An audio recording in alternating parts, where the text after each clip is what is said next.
சத்யம் agro clinic வழங்கும் பசுமை விகடனின் மாபெரும் வேளாண் கண்காட்சி திருச்சி கலையரங்கத்தில் மார்ச் 7 முதல் 9ஆம் தேதி வரை நடைபெறுகிறது. தால் முன்பதிவுக்கு முந்துங்கள். பண்ண வச்சா மாசம் 1 லட்சம் சம்பாதிக்கலாம், 2 லட்சம் சம்பாதிக்கலாம் யூடியூப்ல போடுறாங்க. அதை பார்த்துட்டு நிறைய பேர் என்ன பண்றானுவ, வேலையில் இருக்கவங்க வந்து லோனை வாங்கிட்டு மாட்டு லோன் வாங்குறான், அது வாங்குறேன்னு வாங்கிட்டு வந்து 10 மாடு 20 மாடு வாங்கிடுறாங்க. ஃபர்ஸ்ட் வந்து மெயினான விஷயம் வந்து சுழி பார்ப்பாங்க மாட்டுல. நெக்ஸ்ட் அதோட வயசை தீர்மானிக்க அதோட வந்து பல் பார்ப்பாங்க, அதோட உடல் தோரணை பார்ப்பாங்க. ஒரு விவசாயி வந்து டைரக்டா வந்து ஒரு விவசாயிகிட்ட போய் வாங்குறதோட டைரக்டா எங்களை மாதிரி வியாபாரிகிட்ட வந்து வாங்கும் போது பாத்தீங்கன்னா 4 காம்பு கேரண்டி கொடுத்துருவோம். மாடு தண்ணி தீனிக்கு கேரண்டி கொடுத்துருவோம். மாட்டுல மட்டும் புரோக்கரேஜ் வச்சிங்கன்னா என்ன சொல்லுவாங்கன்னா மக்கள் ஒரே வார்த்தை, ஐயோ 10,000 சேர்த்து வச்சுட்டான், 20,000 சேர்த்து வச்சுட்டான். நார்மலாவே மக்களோட கருத்து இருக்குது. இதுல வர லாபங்கள் வந்து 10,000 20,000 வராதுங்க.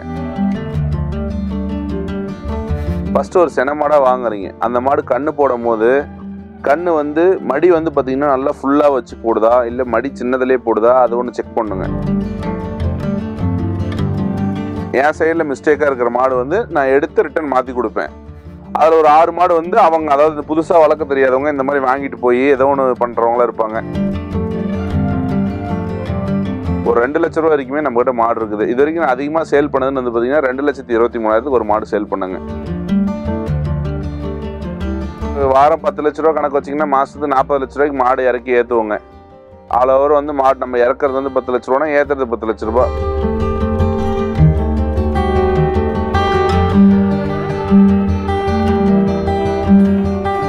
என் பேர் ஹரி விக்னேஷுங்க.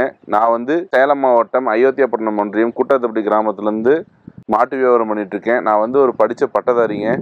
நாங்கள் வந்து பரம்பரையாக வியாபாரம் பண்ணிட்டு வரோங்க.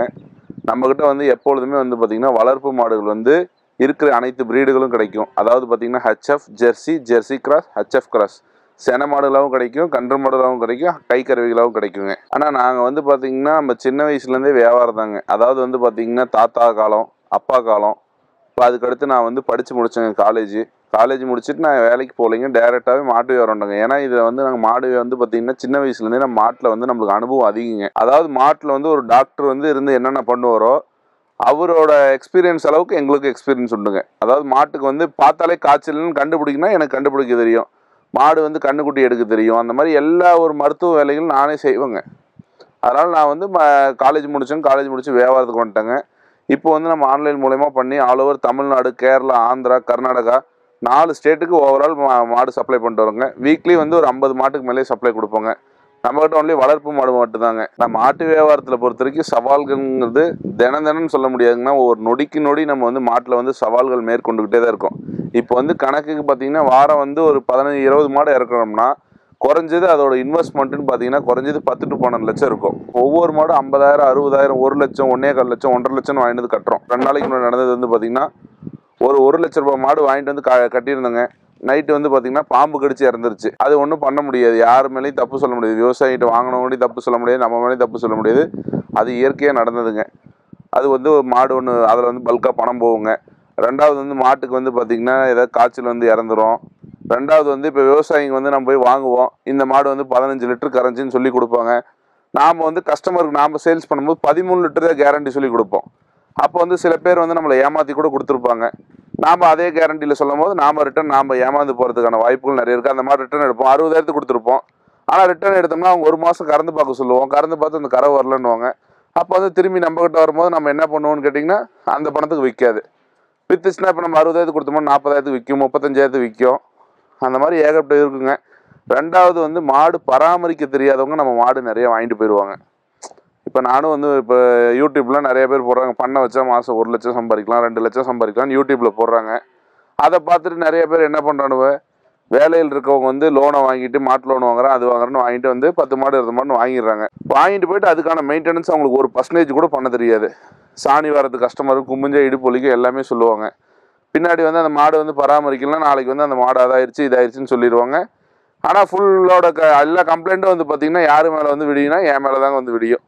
இவர் கொடுத்த மாடு சரியில்லை, கடைசியாக ஒரு டாட் வந்து என் மேலே வச்சு முடிச்சிருவாங்க. இந்த மாதிரி ஏகப்பட்ட விஷயங்கள் இருக்குங்க. ப்ராஃபிட் ஆர் லாஸ் எல்லாமே வந்து நம்ம தலையில் தான் விடியும். 2வது கஸ்டமர் வந்து ஆனால் சொல்லுவாங்க, விவசாயம் ரெடியாக வேணால் லாபம்னுவாங்க. விவசாயிகிட்ட நேரடியான லாபமே கிடையாதுங்க. நான் வந்து இதே ஃபீல்டில் இருக்கேன். விவசாயிங்க வந்து 10 பேர் உண்மை சொல்லுவோம், 90 பேர் பொய் தான் சொல்லுவாங்க.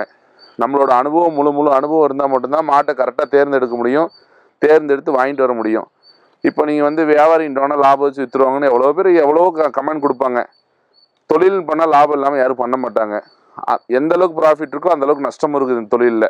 அதனால் வந்து பார்த்திங்கன்னா ஏகப்பட்ட பிரச்சனைகளை சந்தித்து தான் மேற்கொண்டு இந்த தொழில் பண்ணிகிட்டு இருக்குங்க. இது பரம்பரை பண்ணி வச்சுங்க. இது மேலும் விட முடியாது. அதனால பண்ணிட்டு வந்துட்டு இருக்கோங்க இன்னை வரைக்கும். நானே ஒரு 10 வருஷமா பண்ணிட்டு இருக்கேங்க.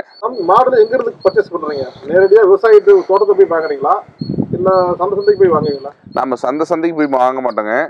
நாம வந்து நேரடியாக பார்த்தீங்கன்னா விவசாயிகிட்ட போய் வாங்குவோம். ரெண்டாவது அதுக்கு மச்சம் நம்ம சுற்றி சின்ன வியாபாரிங்க இருப்பாங்க பார்த்தீங்களா, அவங்க 1-2 மாடு வாங்கினாங்களா அவங்களுக்கு ஒரு 1000 ரூபாயோ 1500 அவங்க வாங்கின ரேட் நம்மகிட்ட சொல்லுவாங்க. அவங்க லாபத்தை கொடுத்து நம்ம வாங்கிட்டு வந்துடுவோம். ஏன்னா வாரம் ஒரு 30 மாடு 35 மாடு நம்ம சேல் பண்ணுவோம். எல்லாமே போய் விவசாயிகிட்டே வாங்குறன்றலாம் சும்மா பேச்சு வாங்க முடியாதுங்க. இப்போ 50,000 விற்கிற மாடு விவசாயி வந்து 90,000 சொல்லுவான், 1 லட்சம் சொல்லுவான். ஒவ்வொருத்தர் காம்ப்ரமைஸ் ஆகிறவங்க தான் கொடுப்பாங்க, இல்லைன்னா கொடுக்க மாட்டாங்க. அந்த மாதிரி முடிஞ்ச அளவுக்கு வாங்குவோம், இல்லைன்னா வியாபாரிகிட்ட லாபம் கொடுத்து வாங்கிட்டு வந்து கட்டுவோங்க.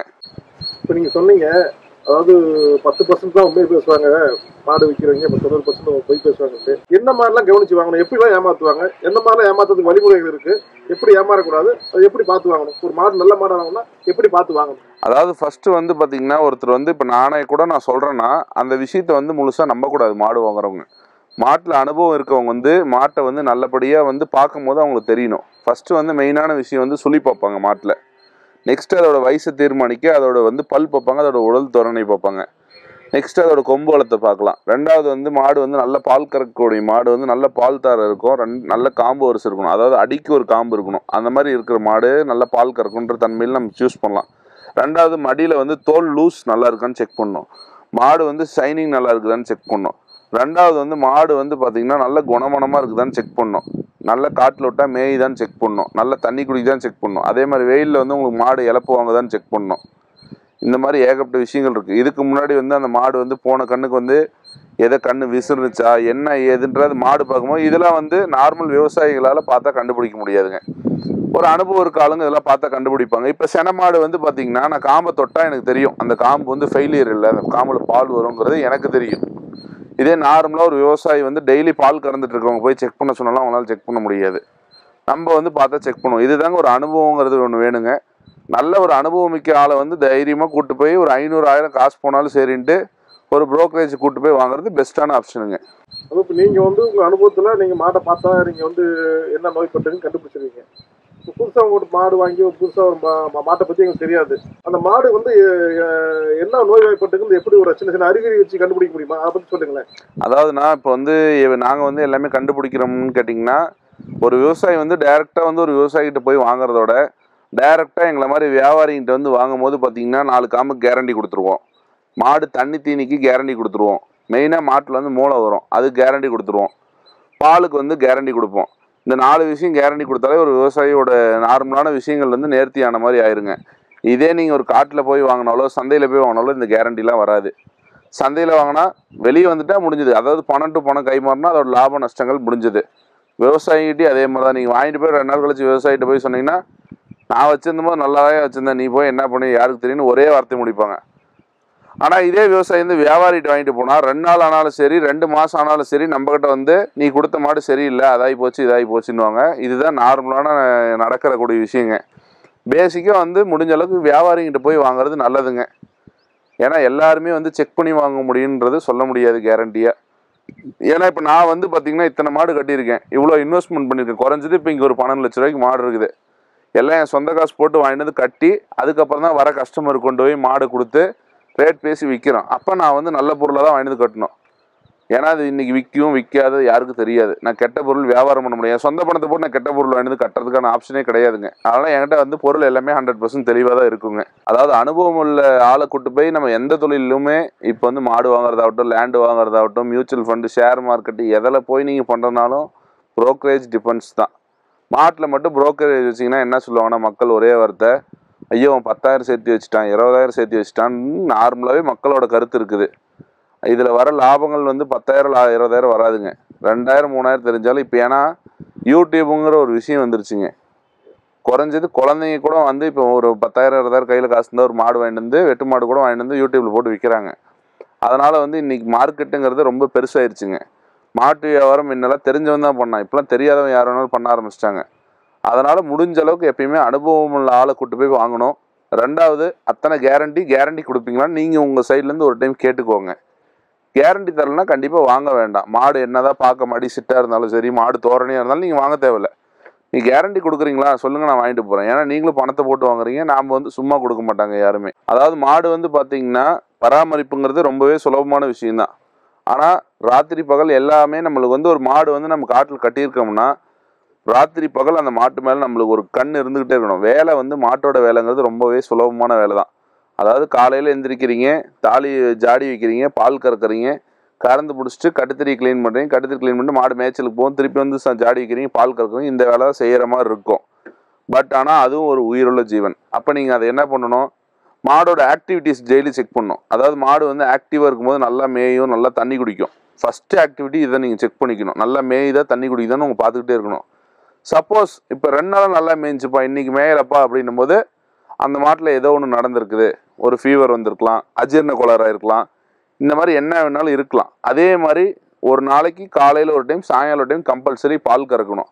பால் கறக்காம விட்டிங்கன்னா உங்களுக்கு வந்து மடி நோய்ங்கிற பிரச்சனை வரும். அதாவது இதெல்லாம் நம்ம பேசிக்காக வந்து கண்ணால் பார்த்து கண்டுபிடிச்சிடலாம். அதாவது மடி நோயின்றது வந்து பார்த்திங்கன்னா கறந்து போகும்போது காம்பில் வந்து திரியாக வரும், பிளட்டாக வரும், இந்த மாதிரி இருக்குது. காய்ச்சல் வந்து நீங்கள் ஈஸியாக கண்டுபிடிக்கிறது வந்து பார்த்திங்கன்னா அதோட நாக்கு பிடிச்சி பார்த்தீங்கன்னா ஹீட்டாக இருக்கும். ரெண்டாவது அது காது பிடிச்சி பார்த்தீங்கன்னா ஹீட்டாக இருக்கும். மாடை வந்து பார்த்திங்கன்னா ஒரு சோந்தாப்புலே இருக்கும். அதாவது டயர்டாக இருக்கும், நல்லா சாப்பிடாது, நல்லா தண்ணி குடிக்காது, ஆக்டிவ் இல்லாமல் இருக்கும். அதே மாதிரி அது வாயிலேருந்து துர்நாற்றம் வந்து ஓவராக அடிக்க ஆரம்பிக்கும். இதெல்லாம் ஒரு பேசிக்கான விஷயம். நம்ம வந்து பார்த்திங்கன்னா வீட்லேயே வந்து பார்த்திங்கன்னா மாட்டுக்கு வந்து காய்ச்சல் மாத்திரை, பூஸ்ட் மாத்திரை இதெல்லாம் நம்ம வீட்லேயே வாங்கி வச்சுக்கணும். ஏன்னா எல்லாத்துக்கும் நம்ம டாக்டர் கூப்பிட்டு 500 600 கொடுக்க முடியாது. இதில் வரதுங்கிறது ஒரு மினிமலான வருமானம் தான். நாம் அதை வரது டாக்டர் கொடுத்துட்டு போக முடியாது. பேசிக்கான விஷயம் நம்ம தெரிஞ்சுக்கிட்டோம்னா பேசிக்காக நம்மளே எல்லாரும் க்யூர் பண்ணிக்கலாம்.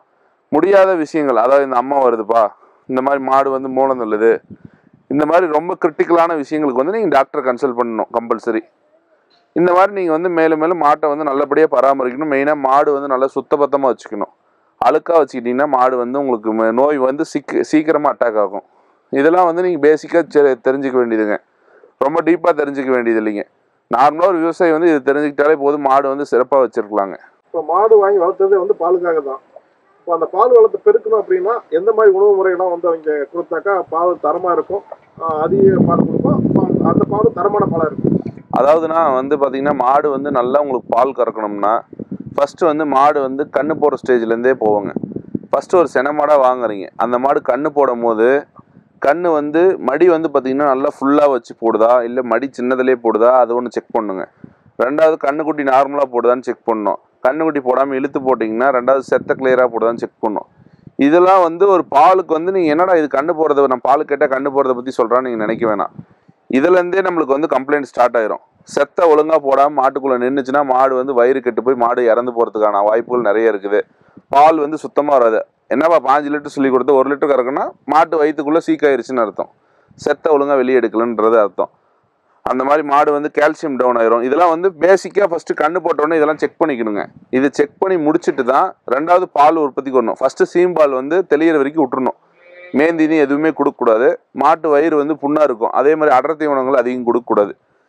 பச்சை தண்ணியில் கொஞ்சமாக வெல்லம் போட்டு, முடிஞ்ச அளவுக்கு பச்சை தண்ணியோட சுடு தண்ணி நல்லதுங்க, கொஞ்சமாக வெல்லம் போட்டு கொஞ்சமாக புழக்க தீவனம் போட்டு கலந்து வச்சிங்கன்னா போதுங்க. ஒரு 5 நாளைக்கு, 5 to 6 நாளைக்கு. 6 நாளைக்கு மேலே வந்து நீங்கள் மேந்தினி வந்து அடர் தீவனங்கள் வந்து கொஞ்சம் கொஞ்சமாக ஜாடியில் வந்து சேர்த்த ஆரம்பிக்கணும். ஒரு 15 லிட்டர் கறக்கிற மாட்டுக்கு மினிமம் ஒரு 4 கிலோ ஃபீடு கொடுக்கணும் தாலியில் கலந்து விடுறது. அது வந்து உங்கள் ஒவ்வொரு ஏரியாவுக்கும் ஒவ்வொரு மாதிரி மாறுதுங்க. தவிடு, தீவனம், புண்ணாக்கு, பருத்தி கொட்டை கொடுக்குறவங்க இருக்காங்க, இல்லை இப்போ பூசா அந்த மாதிரி கொடுக்குறவங்க இருக்காங்க. அது ஏரியாவுக்கு ஏற்ற மாதிரி மாறும். மினிமம் ஒரு 4 கிலோ இது வந்து பால் உற்பத்தி ஆகிற ஃபீடு வந்து ஒரு 4 கிலோ அடர் தீவனம் கொடுத்து ஜாடியில் கலந்து வைக்கணுங்க. மாடு வந்து கொஞ்சம் கால்சியம் குறையாமல் இருக்கிறதுக்கு வந்து மாடு எப்பயும் கால்சியம் சத்தோடு இருக்க அந்த காலத்தில் சுண்ணாம்பு கல்லுன்னு சொல்லுவாங்க பார்த்தீங்களா, அது வந்து ஜாடியில் போட்டு டெய்லி ஒரு தாலியில் வந்து 100 ml கலந்து விட்டிங்கன்னா மாடு வந்து உங்களுக்கு கால்சியம் டவுன் ஆகும், நல்லா ஆக்டிவாக இருக்குங்க. ரெண்டாவது வந்து பார்த்திங்கன்னா பால் வந்து நல்ல மாடு வந்து தட்டு, அதாவது வந்து சூப்பர் நேப்பியர் சொல்லுவாங்க, சோளத்தட்டு, வைக்கோல், இது வந்து 3மே வந்து நம்ம ஃபார்முக்குள்ளே வந்து போடலாங்க. ரெண்டாவது வந்து மாடு நல்லபடியாக ஆரோக்கியமாக மேய்ச்சல் கூட்டு போயிட்டு வந்தீங்கன்னாவே உங்களுக்கு இது போதுமானதுங்க. மற்றபடி மாடு வந்து நல்லா க்ளீனாக பார்த்துக்கிட்டு நீட்டாக கட்டுத்தறி க்ளீன் பண்ணி வச்சுட்டு மாட்டுக்கு எந்த ஒரு நோய் டிசீஸ் எதுவும் இல்லாமல் இருந்தால் உங்களுக்கு நீங்கள் எதிர்பார்க்குற பால் கண்டிப்பாக வருங்க. அண்ணா இது வரைக்கும் எவ்வளோ மாடுனா விற்றுருக்கீங்க, இப்போ உங்ககிட்ட மாடு வாங்கிட்டு போகிறவங்களாம் இது மாதிரி உங்ககிட்ட கருத்து தெரிஞ்சுருக்காங்க? ஆனால் இது வரைக்கும் பார்த்தீங்கன்னா நம்ம அரௌண்ட் நான் வந்து வியாபாரத்துக்கு வந்ததுலேருந்து ஒரு 15,000 to 20,000 மாடுக்கு இது கிட்டத்தட்ட விற்றுருப்பேங்க. நம்மகிட்ட வந்து மாடு வாங்கிட்டு போகிறாங்கன்னா சில கேரண்டிகள் வச்சு தான் கொடுப்போம். நம்ம மாடு எப்பயும் நம்ம வந்து மாடு சும்மா கொடுக்குறதில்ல. ஏன்னா நாம் எப்படி பணம் போட்டு வாங்கிட்டுறாங்களோ அதே மாதிரி நம்மளை நம்பி வந்து நம்மகிட்டையும் பணம் போட்டு தான் வாங்கிட்டு போகிறாங்க. அதனால் வந்து நான் வந்து 4 காம்புக்கு 100% கேரண்டி கொடுத்துருவேன். தீனி தண்ணி கேரண்டி கொடுத்துருவேன். மூலத்துக்கு கேரண்டி கொடுப்பேன். மாட்டில் எந்த ஒரு நோய் நொடி இல்லைங்கிறதுக்கு கேரண்டி கொடுத்துருவாங்க. அதனால் வந்து பார்த்திங்கன்னா பொதுவாகவே மாட்டில் வந்து கம்ப்ளைண்ட் ஆகாது. அதில் 100ல் ஒரு மாடு கம்ப்ளைண்ட் ஆக தான் செய்யும். நாம் கொடுக்குற மாடு எல்லாமே நல்ல மாடுன்னே சொல்ல முடியாது. அப்படி கம்ப்ளைண்ட் ஆகிறது வந்து பார்த்திங்கன்னா இப்போ 100 மாடு கொடுக்குறோமா 90 மாடு சக்ஸஸ் ஆகிரும், 10 மாடு ஃபெயிலியர் ஆகும்.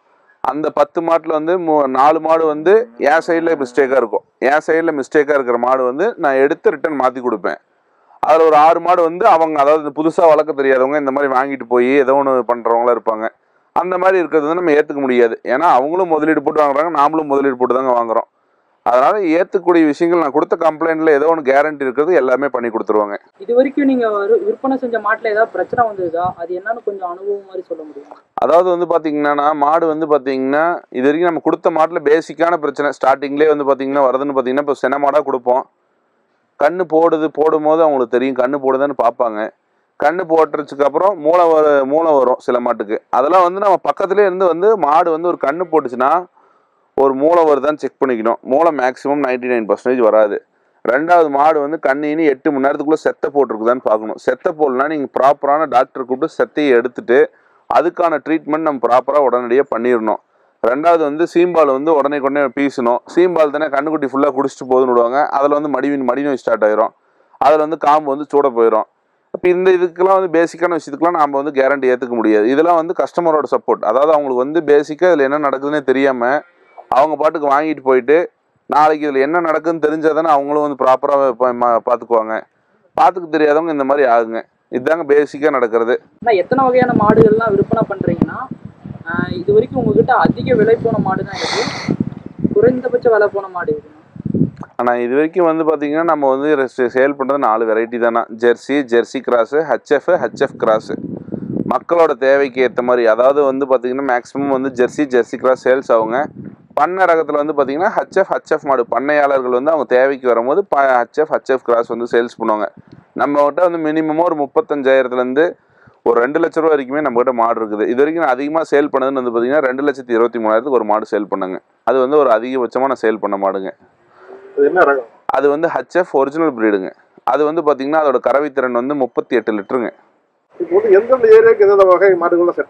அதாவது வந்து பார்த்தீங்கன்னா ஜெர்சி கிராஸு, ஹெச்எஃப் கிராஸு.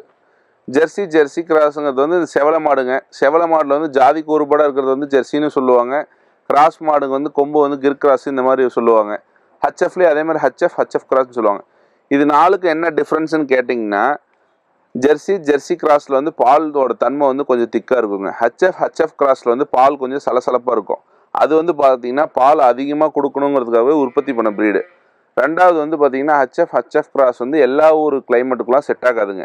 அது வந்து பராமரிக்கிறது வந்து ஒரு பிராய்லர் கோழி மாதிரி தாங்க. அது நம்ம பராமரிக்கணும். ஒரு ஷெட்டுக்குள்ளே கட்டி வச்சு தீனி போட்டு காலையில் சாயங்காலம் வந்து மாட்டை குளிப்பாட்டி ஃபேன் போட்டு மந்த்லி 2 வேக்சின் அடித்து மாடு வந்து எந்த ஒரு இதுவும் வராமல் மேட் போட்டு குளுமையான இடத்துலையே வச்சுருக்கணும். ஜெர்சி கிராஸ் வந்து நம்ம எப்பயும் போல் வெயிலில் கட்டி போடலாம், என்ன வேணாலும் பண்ணலாங்க. அது வந்து நம்ம ஒரு இயற்கையான மாடு தாங்க. எல்லா ஊர் கிளைமேட்டும் ஜெர்சி கிராஸ் செட் ஆகுங்க. ஜெர்சி கிராஸ் வந்து கறவைத்திறன் கம்மியாக இருக்கும். ஹெச்எஃப் கிராஸ் வந்து கறவைத்திறன் அதிகமாக இருக்குங்க. அதாவது இப்போ யூடியூப்பில் இந்த மாடு 20 கறக்குது 25 கறக்குன்னு எல்லாம் விளம்பரம் பண்ணிடுறாங்க. அதனால் மக்கள் வந்து நிறைய பேர் இது நம்ம ஊருக்கு செட் ஆகுமா ஆகாதான்னு தெரியாமையே வந்து வாங்கி ஏகப்பட்ட பேர் ஏமாந்துருக்காங்க. அதனால் நீங்கள் வாங்கும் போது உங்களுக்கு எந்த மாடு செட் ஆகும், உங்கள் ஏரியாவுக்கு எது செட் ஆகும்னு பார்த்து தைரியமாக வாங்கிட்டு போங்க. அதாவது வந்து பார்த்திங்கன்னா ஜெர்சி கிராஸுங்கிறது கண்டுபிடிக்கிறது ஒரு பெரிய விஷயம் இல்லைங்க. நல்ல மாடு வந்து பார்த்திங்கன்னா நல்லா நீட்டாக சாட்டில் நல்ல மாடு வந்து கொம்பு வகையில் அந்த மாதிரி பார்த்து தாங்க இது ஜெர்சி கிராஸ்ன்னு சொல்லுவோம். ஹெச்எஃப்ல வந்து போடி டைப்பில் இருக்கிறது வந்து ஒரிஜினல் ப்ரீடுங்க, ஒரிஜினல் பெல்ட்டில் வருங்க. கொம்பு டைப்பில் வர்றது வந்து பார்த்திங்கன்னா அதாவது போடி வந்து சுத்தமாக வெயிலுக்கு செட்டே ஆகாது, நிழல்லே இருக்கணும். அந்த மாதிரி மெயின்டைன் ப்ராசஸ் அதிகம். அதுக்கு மாற்று வழியாக தான் ஹெச்எஃப் கிராஸுங்கிறது தயாரித்தாங்க. அது வந்து கொம்பு டைப்பில் இருக்கும். மாடு வந்து கொஞ்சம் வெயிலுக்கு தாங்குங்க. அதாவது இது ஒரு 100%னா இது ஒரு 70% தாங்கக்கூடிய ரேஞ்சுங்க. அது எப்படி கண்டுபிடிப்பாங்க விவசாயம்? இப்போ நீங்க கண்டுபிடிச்சிருங்க, சாதாரண மக்கள் வந்து இப்போ அது எப்படி கண்டுபிடிக்கலாம்? அதுக்கு அடையாளம் கொம்பு தாங்க மெயினாக வந்து பார்த்தீங்கன்னா பாடி டைப்பில் இருந்தால் அது வந்து பியூர் பிரீடுங்க. கொம்பில் இருந்துச்சிங்கன்னா அது வந்து கிராஸ் ஃபிட்டில் வருங்க. போடினா வந்து மொட்டை ரக மாடுகள்.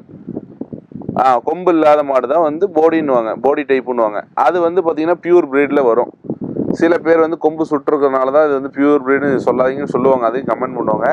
அதனால பாடி டைப்பில் வருது பியூர் பிரீடில் வருங்க, கொம்பு டைப்பில் வருது கிராஸ் பிரீடில் வருது. மக்களுக்கு சும்மா எளிதாக புரியுற மாதிரி சொல்கிறேங்க. ஏன்னா இது எல்லா தாலையும் தெரிஞ்சிக்க முடியாதுங்க, அனுபவம் இருக்கணுங்க. கொம்பு இல்லாத மாடு கொம்பு சுட்டது கிடையாது, கொம்பே இயற்கையாக வராது. இயற்கையாக வராத மாடுகளும் இருக்குது, கொம்பு சுட்ட மாடுகளும் இருக்குது.